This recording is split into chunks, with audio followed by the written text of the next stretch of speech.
Good morning दोस्तों। सुबह के 7 बजे हैं और सो के उठ गए हैं। आज आपको वीडियो में कुछ थोड़ा सा अलग दिखाऊंगा। जैसा कि चैनल का नाम है रैंडम विकास, मतलब कुछ ना कुछ अलग अलग करते रहेंगे के लिए, ताकि आपको अच्छी चीज़ें देखने को मिल सके। और इसी के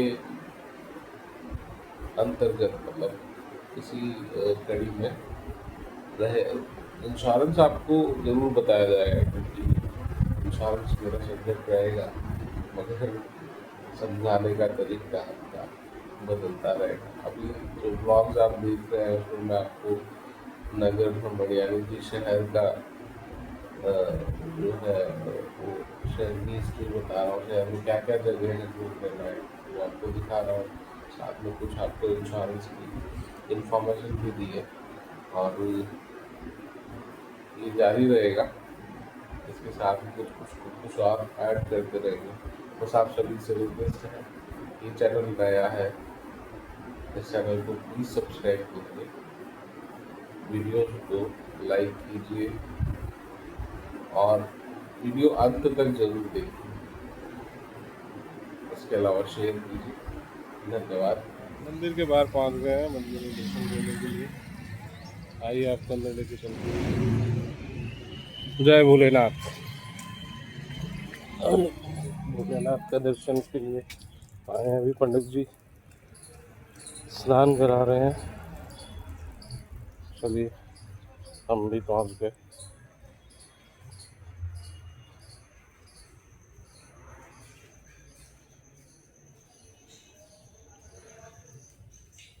आज जल्दी आ गया मैं थोड़ा सा।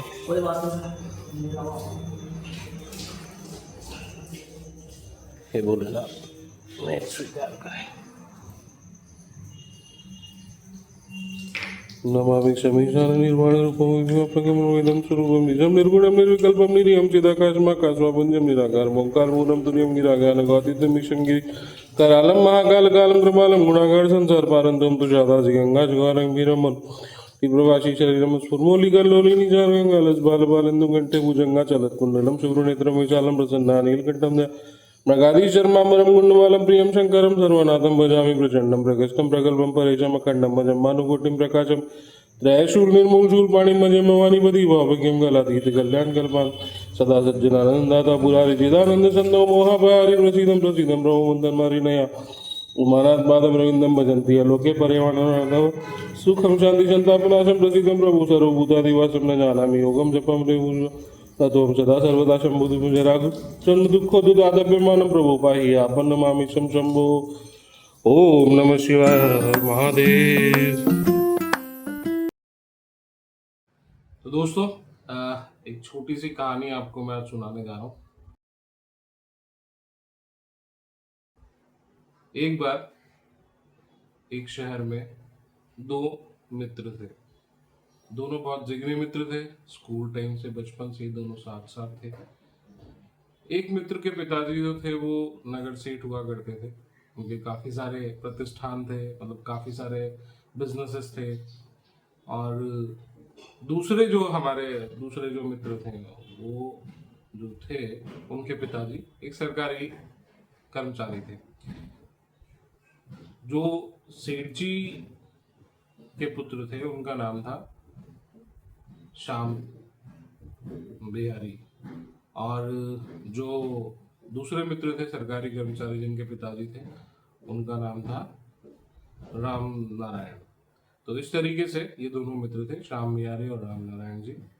अब होता क्या है कि दोनों बड़े होते हैं, बड़े होकर आखिर कॉलेज पास करते हैं और फिर अपने अपने काम के लिए तलाश करना शुरू करते हैं। जो सेठ जी के पुत्र थे उन्हें काम तलाश करने की ज़रूरत नहीं पड़ी, क्योंकि उनका एक व्यवस्थित व्यवसाय था।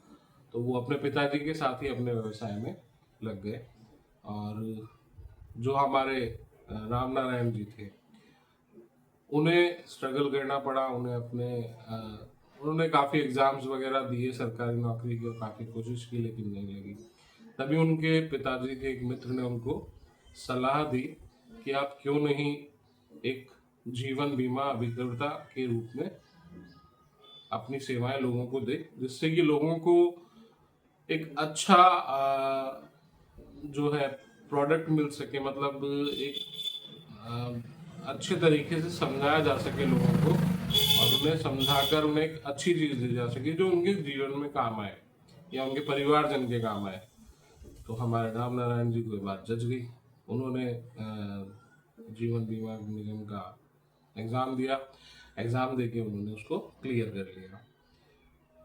क्लियर करने के बाद में अब ठीक है, जीवन बीमा का एग्जाम दिया। अब वो सोचते थे कि भाई कैसे मैं इसको शुरुआत करूं, तो ये वो कई जगह गए। वहां उन्होंने सबसे पहले तो उन्होंने अपने जो भी जीवन बीमा के जो प्लान्स थे उनको स्टडी किया, बहुत अच्छे तरीके से स्टडी किया। फिर स्टडी करने के बाद में उसको केस स्टडीज के साथ में ऐड किया, मतलब एक स्क्रिप्ट बनाई जिससे कि वो लोगों को समझा सकें।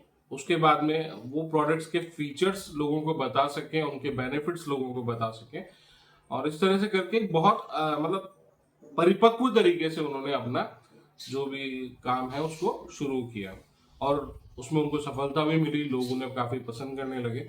इधर सेठ जी का व्यवसाय भी बहुत अच्छा चल रहा था। उनके परिवार में भी बढ़ोतरी हुई। राम नारायण जी की भी शादी हो चुकी थी, उनके भी परिवार में बढ़ोतरी। राम नारायण जी के 2 बच्चे हुए, एक बेटा एक बेटी से। इसी तरीके से श्याम बिहारी जी के भी 2 बच्चे हुए, दोनों बेटे। तो परिवार आगे बढ़ा, समय बीतता गया। श्याम बिहारी जी जो थे अपने बिजनेस को लेके काफी सीरियस थे। वो अपना काम बहुत अच्छे तरीके से करते थे, मतलब दोनों की नेचर लगभग एक ही थी। पूरे तरह से 100% अपने काम को देना। अपने कर्मचारियों के साथ बहुत अच्छा व्यवहार था उनका, सब कुछ अच्छा था। लेकिन कभी कभी जैसे कि मानव स्वभाव होता है, वो कई चीजों को नजरअंदाज कर दिया करते थे। तो ठीक है, कोई बात नहीं। इधर राम नारायण जी का काम भी बहुत अच्छे से चल रहा था। लोग उनको शहर में काफी लोग जानने लगे थे, काफी उनको जो है प्रसिद्धि मिल रही थी। तभी उन्हें किसी ने कई जगह पे जब वो जाते थे तो उन्हें ये पूछा जाता था कि हमारा जो व्हीकल है, हमारे पास जो वाहन है, उसका बीमा अगर आप कर सकें, या हम बीमार पड़ जाते हैं तो उसमें आपका ये जीवन बीमा काम नहीं आता है हॉस्पिटल में, तो इस तरह का कोई बीमा हो जो हमें मिल सके। तो राम नारायण जी को दिमाग में ये चीज आई। अब जानकारी तो उन्हें काफी हो ही चुकी थी, तो उन्होंने एक जनरल इंश्योरेंस का भी लाइसेंस एग्जाम पास करके ले लिया। उन्होंने फिर वही सारे प्रोडक्ट पढ़े, सारे प्रोडक्ट की नॉलेज ली, डीप नॉलेज ली, उसकी केस स्टडीज तैयार की, स्क्रिप्ट बनाई। इस तरीके से उन्होंने इसको भी शुरुआत की। क्लाइंट बेस उनके पास पहले से ही था।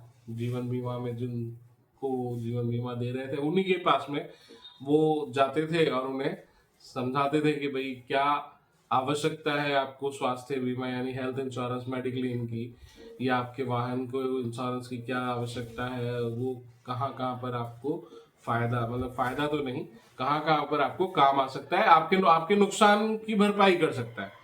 तो उनकी कन्विंसिंग पावर तो वैसे भी बहुत अच्छी थी, तो वो लोगों को समझाकर उन्हें प्रोडक्ट देने में कामयाब होने लगे थे। तो ये दोनों चीजें उनकी चल रही थी।